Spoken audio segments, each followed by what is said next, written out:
Bu istiqamətdən gəldik atımla bərabər.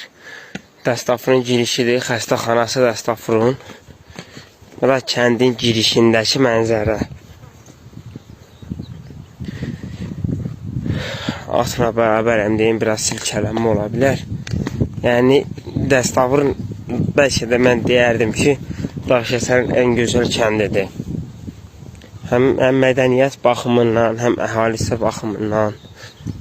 Amma inkişafdan geri qalsa da, məncə belə daha gözəldir. Çünki təbiəti pozulmadan qalıbdır.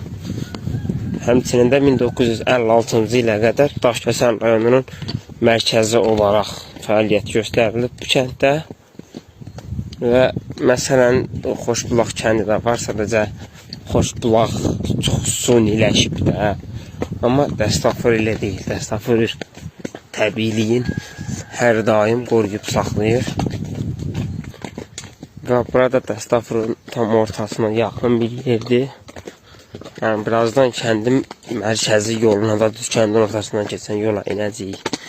Yəni, təbiəti baxımından, mənzərəsi baxımından irəlidə də indi biraz videodan göstərəcəm birazdan.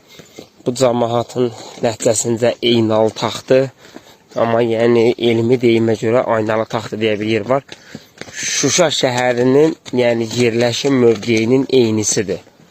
Yəni burada bir şəhər salsalar Şuşanın kopyası olar da.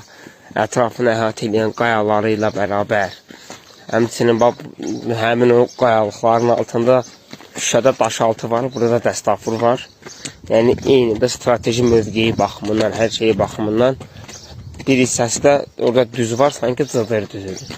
Yəni eynisidir. Baxın, eynalı taxtı buradan görsənir uzaqdan. Baxanda elə gəlir ki, Şuşadır. Yəni bir dəfə də videoda onu hündürdən çəkib göstərəcəm. Bura kəndin girəcəyindəki yoldan girişdir, yola doğru girişdir. Buradan kəndin o bir hissəsinə gedilir. Dəstafurun. Hətta kəndin qəbristanlığı belə, yəni məzar.